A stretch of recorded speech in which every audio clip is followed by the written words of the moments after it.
Go. Alors, bonsoir à tous et bienvenue à la séance ordinaire du lundi 11 janvier 2021, première séance de l'année 2021. La séance de ce soir là, est encore une fois tenue en visioconférence et à huis clos. Je vais commencer par prendre les présences, m'assurer que les gens sont là. Donc, M. Jacques Trépanier. Présent.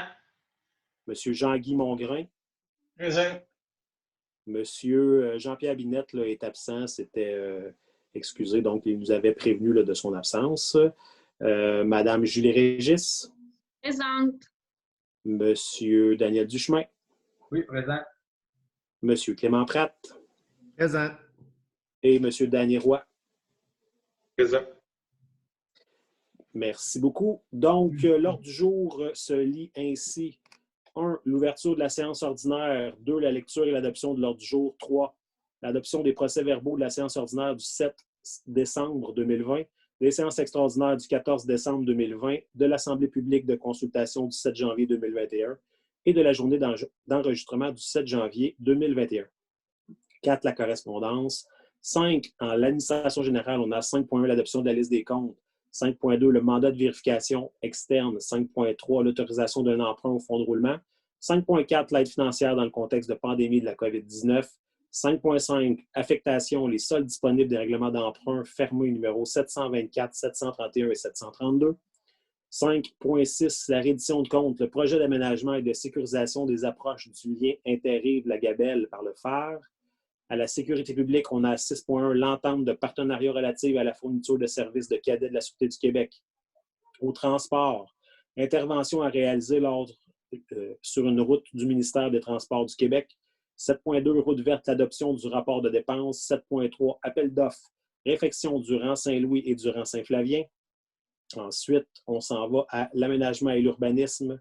En 10.1, l'adoption du règlement numéro 805, règlement modifiant le plan d'urbanisme numéro 644 afin d'agrandir l'affectation commerciale. 10.2, l'adoption du règlement numéro 806, le règlement modifiant le règlement de zonage numéro 644 afin d'agrandir la zone 215. 10.3, la nomination au comité consultatif d'urbanisme. Rien en loisirs-culture, pas d'autres sujets, pas de représentation. Il y aura 14 une période d'information, 15 périodes de questions. On a une question du public. Et en 16, la levée de la séance ordinaire. Est-ce que j'ai un proposeur pour l'ordre du jour? Monsieur Clément Pratt, appuyé par Jacques Trépanier. Avant de passer là, au point 3, dans le fond, comme c'est la première séance de l'année, j'aimerais quand même souhaiter à tous les Montcarmélois et les Montcarméloises une très belle année 2021. Donc, en 3, l'adoption des procès-verbaux de la séance ordinaire du 7 décembre 2020, des séances extraordinaires du 14 décembre 2020, de l'Assemblée publique de consultation du 7 janvier 2021 et de la journée d'enregistrement du 7 janvier 2021. Dans le fond, ce que je peux dire, c'est que, bon, compte tenu que tous les documents ont été remis aux membres du Conseil au moins 72 heures à l'avance, on va s'abstenir d'en faire la lecture. Est-ce que j'ai un proposeur pour tous ces... Merci, M. Duchemin, appuyé par Mme Régis. Merci. 4. La correspondance. Nous n'avons pas de correspondance ce mois-ci. On s'en va donc à 5, à l'adoption de la liste des comptes en 5.1. Ce que je peux vous dire, dans le fond, là, c'est que la liste des comptes totalise 1 385 412,96 $ pour l'année 2020 et 135 013,36 $ pour l'année 2021. Et ce que je vous demande, c'est d'autoriser le secrétaire trésorier à payer les comptes. Est-ce que j'ai un proposeur? M. Pratt et M. Mongrain. Merci. 5.2. C'est le mandat de vérification externe. Donc, considérant qu'en vertu des dispositions du Code municipal du Québec, le Conseil municipal doit procéder à la nomination d'un vérificateur externe. Considérant qu'on peut, il y a lieu de reconduire pour l'exercice financier 2020 le mandat de la firme qui a procédé à la vérification de l'exercice précédent. C'est la firme Mallette qui fait notre vérification externe. On est extrêmement satisfait du travail, la façon que c'est fait. On a aussi un suivi là, pendant l'année. On peut les questionner. Ils sont d'une aide précieuse. Donc, la proposition, c'est de reconduire le mandat à la firme Mallette. Est-ce que j'ai un proposeur? Monsieur Trépanier, Monsieur Duchemin. Merci. 5.3, l'autorisation d'un emprunt au fonds de roulement. Donc, considérant l'article 1094 du Code municipal du Québec, considérant les besoins de financement de dépenses en immobilisation pour l'exercice financier 2021, dans le fond, on demande d'autoriser un emprunt au fonds de roulement pour la somme maximale de 150 475 $ pour permettre le financement de plusieurs petites dépenses de quelques milliers de dollars. Pour votre bénéfice, le fonds de roulement, c'est de l'argent qu'on a et qu'on s'emprunte à nous-mêmes, dans le fond. Ces dépenses-là doivent être sur 5 ans exactement. Donc, ça nous permet là, justement de s'emprunter de l'argent nous-mêmes, de ne pas payer d'intérêt et de répartir les dépenses là, sur une durée de vie utile réaliste. Donc, pour l'année 2022, le montant de remboursement sera de 30 095 $ et comme je disais tout à l'heure, le montant total des emprunts est de 150 475 $. Est-ce que j'ai un proposeur? Je vais proposer. Monsieur Mongrain, Monsieur Trépanier. Merci. 5.5, aide financière dans le contexte de la pandémie de la COVID-19. Donc, nous avons reçu une aide financière de la part du gouvernement du Québec au montant de 321 066 $ afin d'atténuer les impacts de la pandémie sur les finances de la municipalité. L'aide financière allouée peut être utilisée à toutes les sources de revenus affectées et aux dépenses occasionnées ou affectées par la pandémie.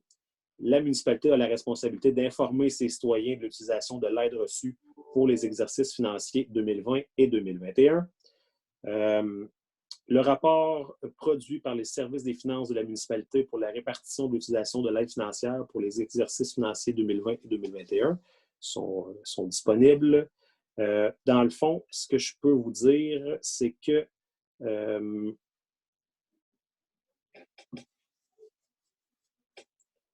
pour l'année 2020, le total des revenus est de 57 080 $ et le total des dépenses est de 46 986 $.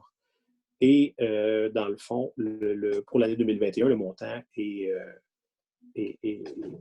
envoyé en 2021 de 217 000 $. Est-ce que j'ai un proposeur? Monsieur Pratt, Monsieur Duchemin. Merci. Juste mentionner qu'en fait, en 2017, c'est qu'en revenus. En fait, on vient gonfler nos revenus, on vient affecter en fait la somme à nos revenus pour 2021. Puis 2020, c'est un mix des deux, en fait. Dans le fond, exactement. Dans le fond, là, en 2020, on a eu des pertes de revenus et une augmentation au niveau de nos revenus. Et pour 2021, ben, c'est ce qui permet, là, dans le fond, d'atténuer la hausse de taxes, dans le fond, qui n'a pas eu lieu.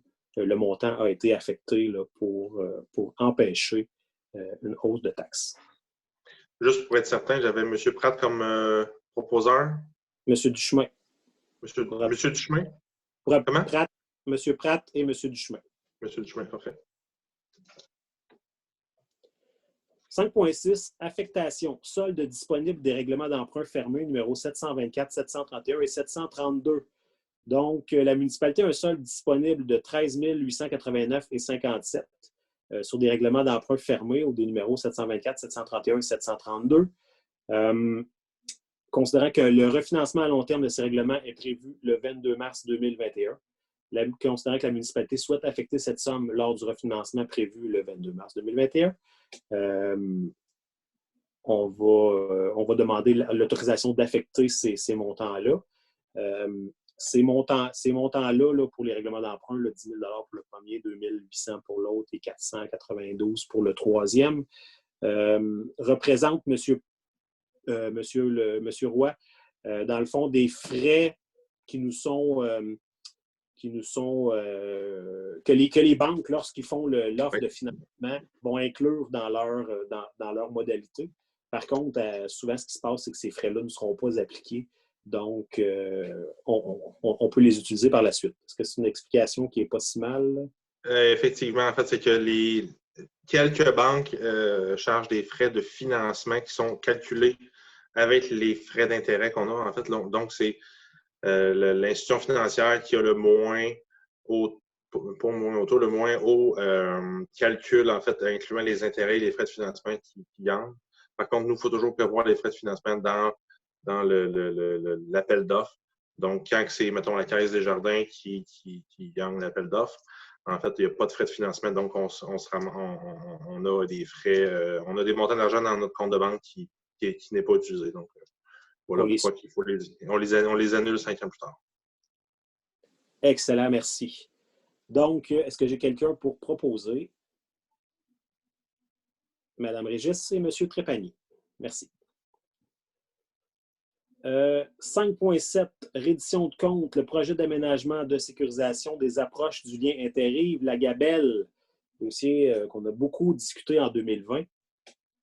Donc, considérant la convention d'aide financière dans le cadre du Fonds d'appui au rayonnement des régions, le FAR, entre le ministère des Affaires municipales et de l'Habitation, le MAMACH, et la municipalité pour le projet d'aménagement et de sécurisation des approches du lien inter-rives, la Gabelle. Considérant que les travaux ont été réalisés et que l'aide financière allouée a été utilisée aux seules fins de défrayer les dépenses admissibles associées au projet, considérant le rapport final produit suite à la réalisation des travaux. Dans le fond, on va vous demander d'approuver les dépenses au montant de 261 672,39 $ qui sont relatives aux travaux réalisés pour le projet d'aménagement et de sécurisation des approches du lien inter-rives la Gabelle, mentionné au rapport final pour l'aide financière provenant du Fonds d'appui au rayonnement des régions, le FAR. Et on va vous demander aussi de permettre à monsieur le directeur général, Danny Roy, et secrétaire trésorier, de transmettre la reddition de compte au MAMACH. Et là, je n'ai pas le chiffre devant moi, mais si je ne me trompe pas, dans le fond, l'aide du FAR est de 125 000 $.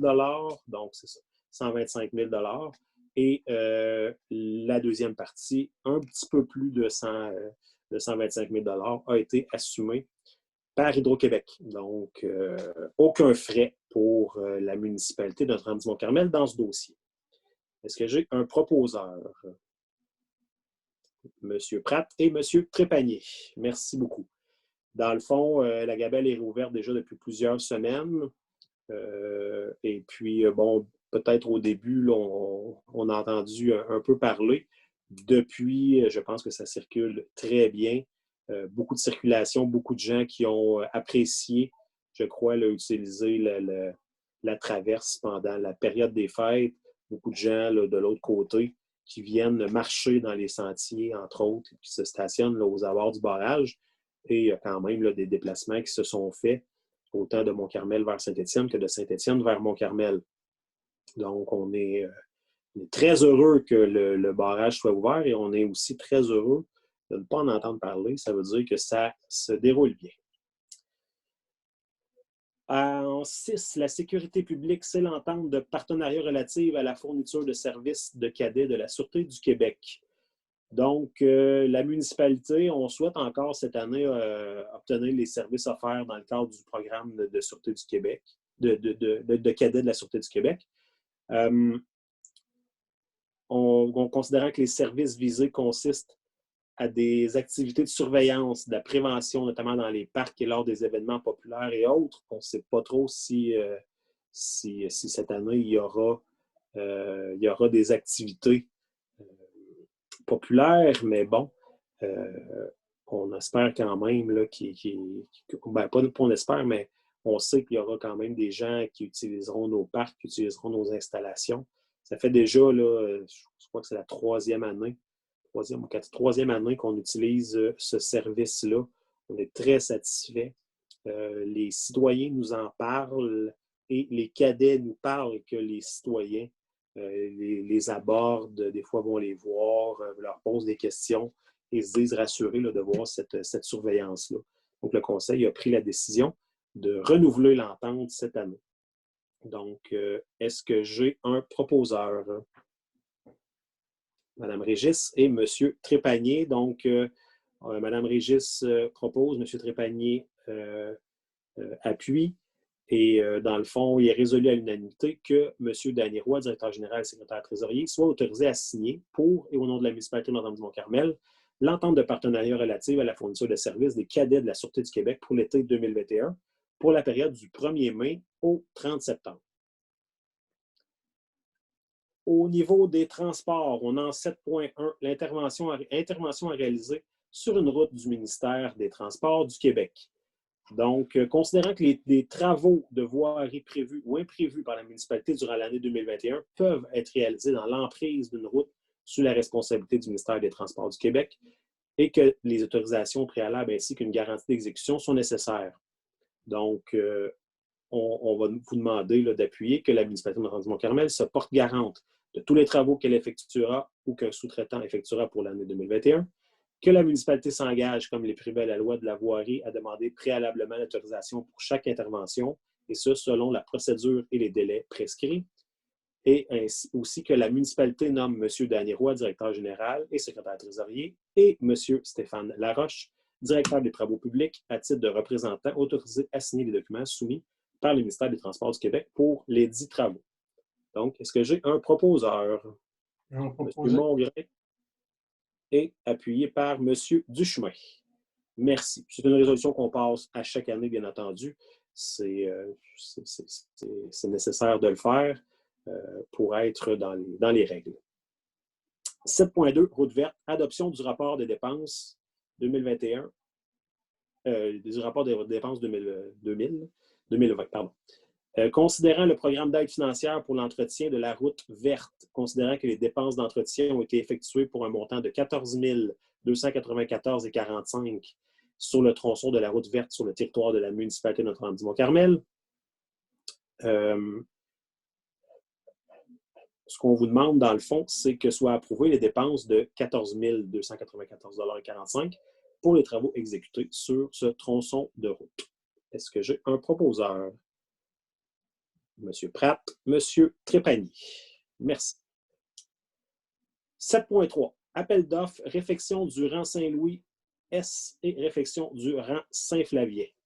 Donc, considérant les projets de réfection pour le rang Saint-Louis-S et pour le rang Saint-Flavien, considérant les plans et devis préparés par la firme Génicité pour la réfection du rang Saint-Louis-S et pour la réfection du rang Saint-Flavien, considérant la confirmation par le ministre des Transports en date du 14 août 2020 d'une aide financière maximale au montant de 646 260 $ pour le projet de réfection du rang Saint-Louis-S dans le cadre d'un programme d'aide à la voirie locale, le volet accélération des investissements sur le réseau routier local, considérant l'approbation par le ministère des Affaires municipales et de l'Habitation, le MAMACH, en date du 20 novembre 2020, des règlements d'emprunt numéro 796 concernant la réfection du rang Saint-Louis-S et numéro 797 concernant la réfection du rang Saint-Flavien.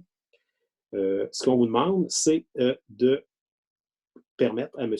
Dany Roy, directeur général secrétaire trésorier, donc qu'il soit autorisé à effectuer les appels d'offres publics pour la réfection du rang Saint-Louis-S et du rang Saint-Flavien. Est-ce que j'ai un proposeur? Mme Régis et M. Duchemin. Merci beaucoup. Deux projets importants, là, dans le fond, là, qui seront faits cette année. Des tronçons où est-ce qu'il y a quand même une circulation assez importante. Donc, des beaux projets. Et là, dans le cadre du rang Saint-Louis-S, quand même, là, une subvention de 640 000 $ pour faire le projet. On n'a rien à l'hygiène du milieu, rien à la santé et bien-être. 10, l'aménagement et l'urbanisme. On a donc en 10.1 l'adoption du règlement numéro 805, le règlement modifiant le plan d'urbanisme numéro 642, afin d'agrandir l'affectation commerciale.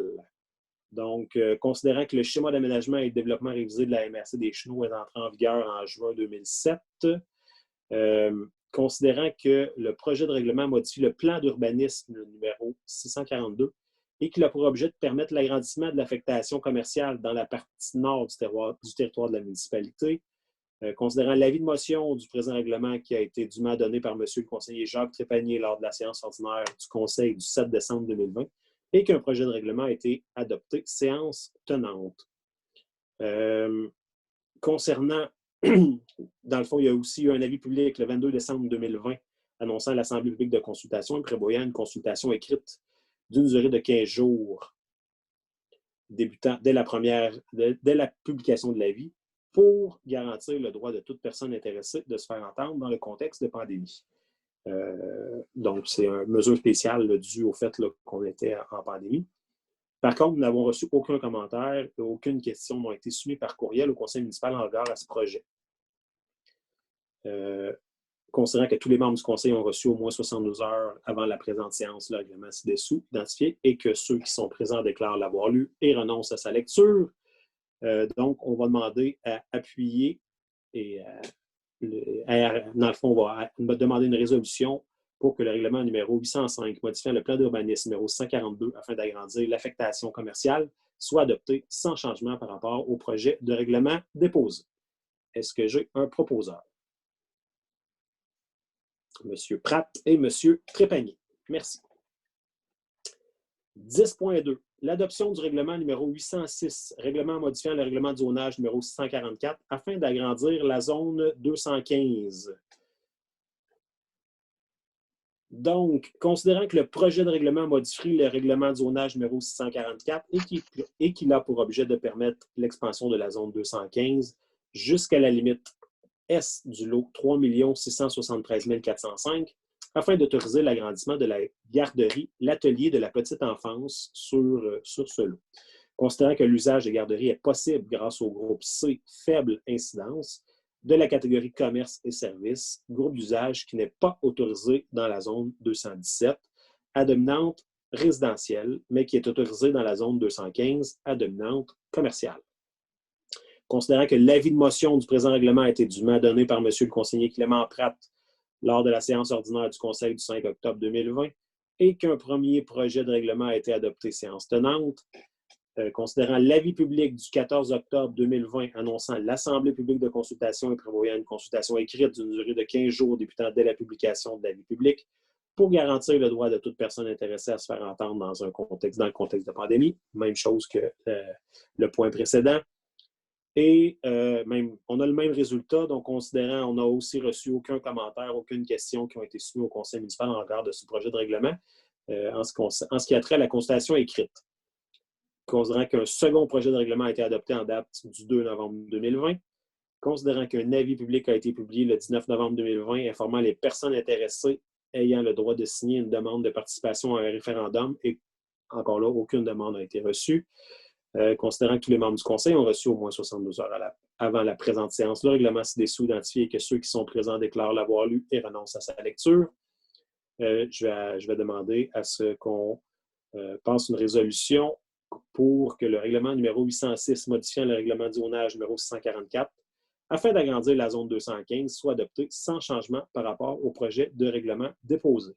Est-ce que j'ai un proposeur? Je vais proposer. Monsieur Duchemin et M.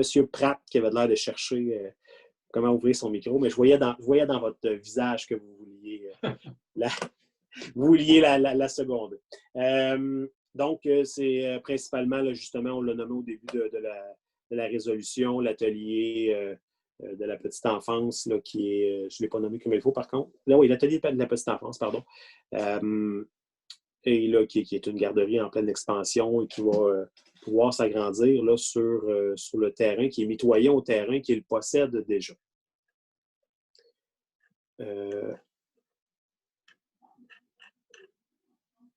On est à 10.3. 10.3, c'est la nomination au comité consultatif d'urbanisme. Donc, le mandat d'un des membres est maintenant venu à échéance. Et ce qu'on souhaite, c'est renouveler le mandat du conseiller, M. Daniel Duchemin, afin qu'il soit nommé comme membre du conseil consultatif d'urbanisme pour une période d'1 an ou jusqu'à ce que son mandat de conseiller se termine. Donc, est-ce que j'ai un proposeur? Mme Régis et M. Trépanier. Merci beaucoup. Merci beaucoup, M. Duchemin, de nous représenter sur ce comité-là. et de nous rapporter là, les délibérations du Conseil. On a eu quand même, dans la dernière année, quelques dérogations. Des fois, là, pour une maison qui est quelques centimètres trop près de la ligne, c'est pas trop long. Par contre, on a eu des bons dossiers, des bons échanges. On a eu deux, trois bons dossiers. On en a eu quelques bons. Ouais. Donc, on leur transmettra, mais vous pouvez en même temps transmettre là, nos remerciements aux membres du Conseil consultatif d'urbanisme. Oui, je vais le faire. En loisirs et culture, il n'y a pas de sujet, il n'y a rien, il n'y a pas d'autres sujets, il n'y aura probablement pas de représentation ce mois-ci de la part des membres du Conseil. Pour la période d'information, je crois que M. Mongrain avait spécifié quelques points à vous parler. Au niveau des travaux publics, ils sont en train de préparer l'horaire pour le programme de prévention d'entretien des véhicules, étant donné qu'on ne peut pas libérer toujours des véhicules selon les températures. Ils sont en train de travailler avec les autres départements pour voir s'ils ont besoin de l'équipement ou du personnel pour les travaux qu'ils vont avoir à faire durant la période d'été. Les patrouilles pour les stationnements d'hiver ont été assermentées, sont prêts à travailler, étant donné qu'il y a moins de tempêtes, ils n'ont pas commencé à faire les rondes là, pour vérifier qu'il n'y ait pas de véhicules stationnés dans les rues pour nuire au déneigement. Le puits Lamotte, étant donné qu'il ne sert plus, il a été démantelé. Puis il reste à démanteler le puits au niveau du rang Saint-Félix, là, qui devrait se faire probablement dans les semaines qui suivent. Il y a eu une ronde de fête aussi pour ramasser les branches là, au niveau chaque côté des rues là, qui pourraient nuire là, pour le déneigement d'hiver. Puis il y a eu des réparations, des entretiens mécaniques qui s'est fait sur la plupart des véhicules qu'on fait habituellement là, pour les maintenir en état de fonctionnement. C'est l'information que j'avais à donner. Merci. Merci beaucoup, M. Mongrain. Effectivement, on se croise les doigts. On n'a pas un hiver jusqu'à date qui est trop méchant, pas trop d'accumulation, pas trop de froid. Donc, on se croise les doigts et on va souhaiter que ça va continuer comme ça. Dans le fond, avant d'aller à la période de questions, moi, j'aurais peut-être un petit point à vous jaser.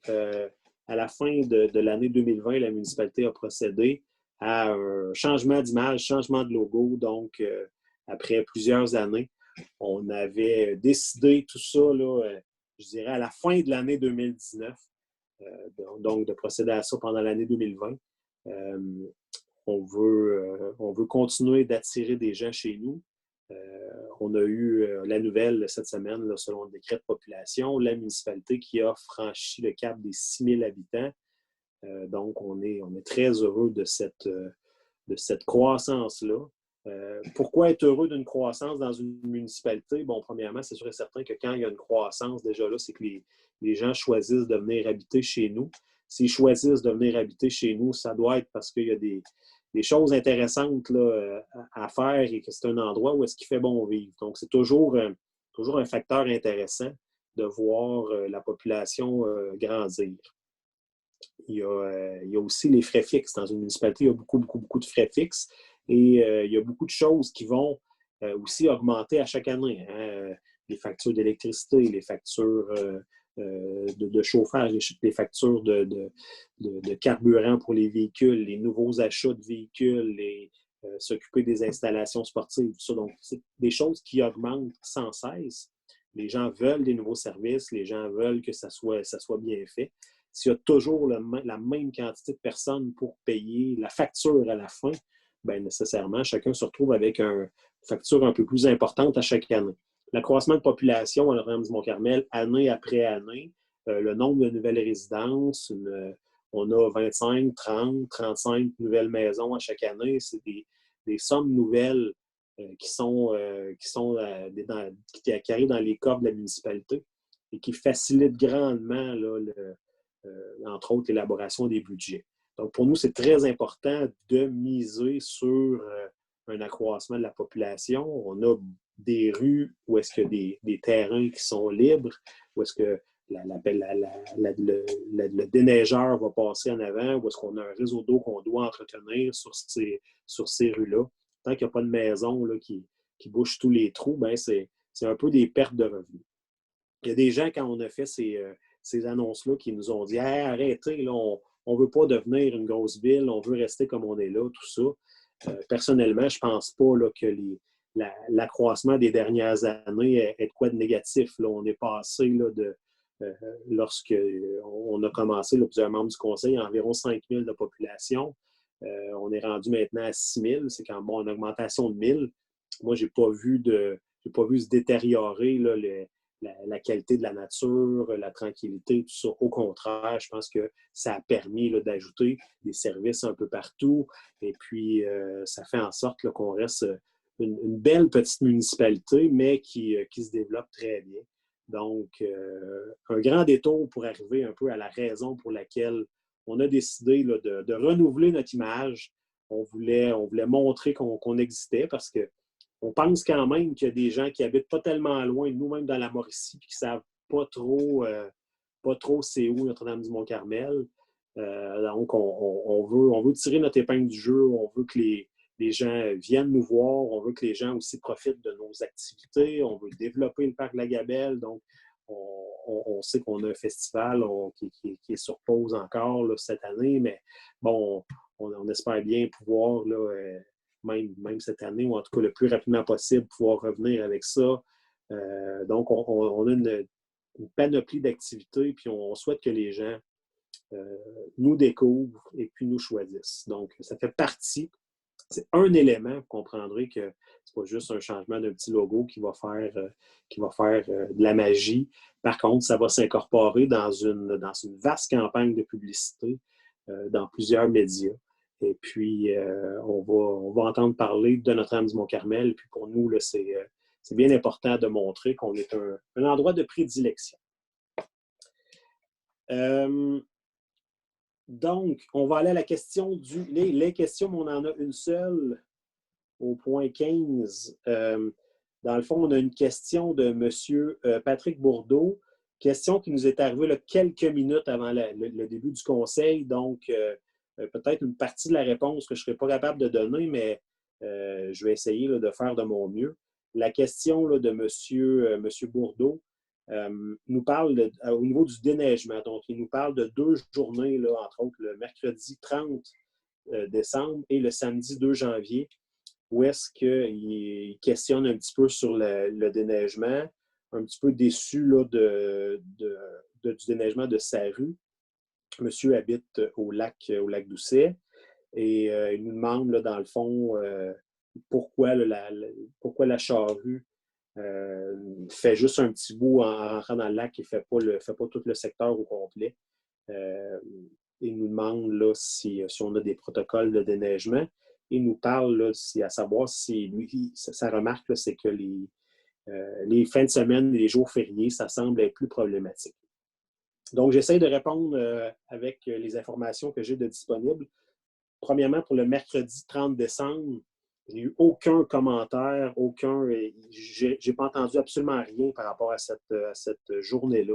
On va quand même vérifier là, si nos camions sont sortis le 30 décembre puis s'il s'est passé quelque chose de particulier, mais j'ai absolument rien. Donc, malheureusement, pour le 30 décembre, bon, je ne pourrais pas vous en parler. Pour le 2 janvier, par contre, là, je peux vous en parler. Le 2 janvier, c'est un samedi. Dans son courriel, M. Bourdeau nous dit même que les charrues étaient sorties le matin très tôt, vers 6 heures. Il a absolument raison. Donc, automatiquement, quand il tombe de la neige, même s'il n'en tombe pas beaucoup, nos équipes de déneigement vont sortir et vont s'occuper de sécuriser les artères principales. Donc, les 3 rangs vont être faits. Au niveau des rangs, il y a beaucoup d'endroits où est-ce qu'il y a des champs, pas beaucoup d'arbres à des endroits. Et avec des rafales de vent, ça peut faire des lames de neige, ça peut devenir extrêmement dangereux.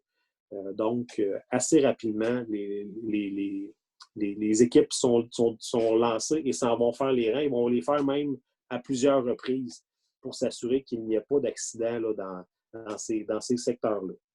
C'est la raison, d'ailleurs, vous nous demandez pourquoi on fait juste le petit bout puis on ressort. Bien, c'est exactement ça. Là. Probablement que la charrue se revient dans ce coin-là ou peu importe. Donc, on va prioriser le rang et par la suite, on va y aller là, dans les secteurs. On attend aussi qu'il y ait une certaine accumulation pour entrer dans les secteurs. C'est sûr que souvent, les tempêtes, là, en tout cas, ils vont arriver pendant la nuit, tout ça. Donc, on a déjà le temps de faire une première tournée avant même que les gens se réveillent. Pour ce qui est du 2 janvier, bien, la tempête, oui, avait commencé tôt le matin, mais très, très peu d'accumulation et ça s'étirait jusqu'à environ sur l'heure du midi. C'est un choix. C'est un choix d'attendre pour ne pas être obligé de faire tous les secteurs 2 fois. L'accumulation a été de quelques centimètres, peut-être, je dirais, une dizaine de centimètres au maximum. Donc, il y avait quand même là, la circulation qui était possible. Et vous dites, là, entre autres, que c'est vers 2 heures qu'ils sont passés chez vous. C'est à peu près la même heure où est-ce qu'ils sont passés devant la maison chez nous, même, je pense, un petit peu plus tard. Donc, tout a été bien fait. Vous nous parlez, vous êtes passé au garage municipal et qu'il y avait des véhicules là-bas. Effectivement, on a eu un bris mécanique exactement sur le camion en plus qui déneige votre secteur. Donc, peut-être un léger retard qui a été causé par ça.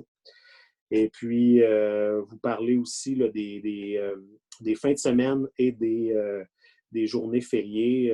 Honnêtement, là, il n'y a pas de... Par rapport à nos équipes, il n'y a pas de différence. Peut-être la seule chose, moi, que je vois, c'est que souvent, on va être à la maison. Donc, là, vous nous dites que le déneigement a été fait devant chez vous vers 2 heures. Bien, souvent, quand les gens ne sont pas là, tout ça, ils reviennent à la maison, tout est fait, tout est vers 5 heures le soir, tout est correct.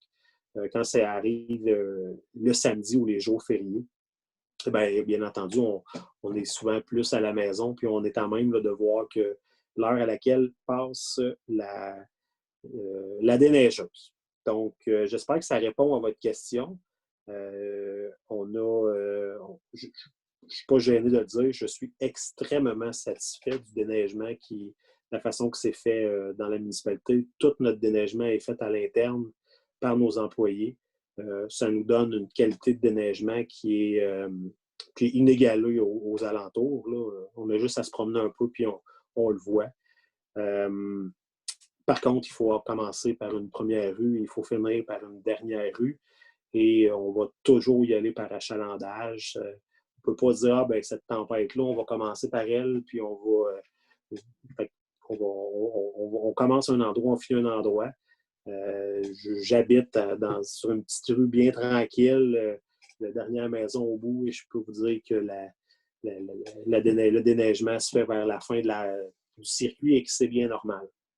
Pour le 2 janvier aussi, il y avait aussi beaucoup, beaucoup, beaucoup de voitures dans les rues. C'est une journée, un samedi, hein, vous l'avez dit, donc les gens sortent les voitures des entrées pour permettre à leurs déneigeurs de venir déneiger leur entrée. C'est beaucoup plus compliqué pour le camion de déneigement là, de zigzaguer entre les voitures. Et il y avait là, beaucoup de gens qui pratiquaient le sport des Québécois depuis plusieurs semaines, la marche dans les rues. Donc, encore un facteur là, qui peut faire en sorte que ça ralentit, si on veut, là, le déneigement.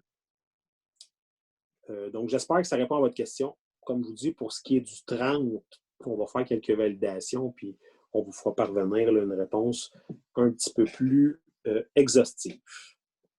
Monsieur Roy, c'était la seule question? Oui. Merci beaucoup.